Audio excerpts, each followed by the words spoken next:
తెలంగాణలో semi residential schools పెట్టాలన్న CM ఆలోచనను స్వాగతిస్తున్నామన్నారు MP Mallu Ravi. Semi residential స్కూళ్లతో విద్యార్థుల సంఖ్య పెరుగుతుందన్నారు. టీచర్లు లేరని గత ప్రభుత్వం 6,000 పాఠశాలలు మూసేసిందని ఆరోపించారు మల్లు రవి. రాష్ట్రంలో సెమీ రెసిడెన్షియల్ స్కూల్ పెట్టాలని ముఖ్యమంత్రి ప్రకటించి దాన్ని మేము స్వాగతిస్తున్నాం.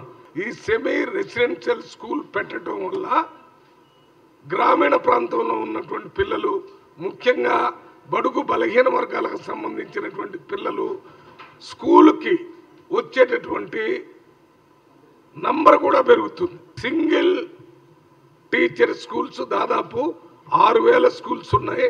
ఈ స్కూల్స్ని ఇంత ముందు ఉన్నటువంటి ప్రభుత్వం పిల్లలు రావటం లేదనే పేరుతోని మూసేసేటటువంటి కార్యక్రమం ఆ దిశలోనే అంతా నడిచింది. అటువంటిది చేయననేటటువంటి నిర్ణయాన్ని కూడా బహిరంగంగా నిన్న ముఖ్యమంత్రి గారు ప్రకటించారు. దాన్ని కూడా హృదయపూర్వకంగా స్వాగతిస్తున్నాము.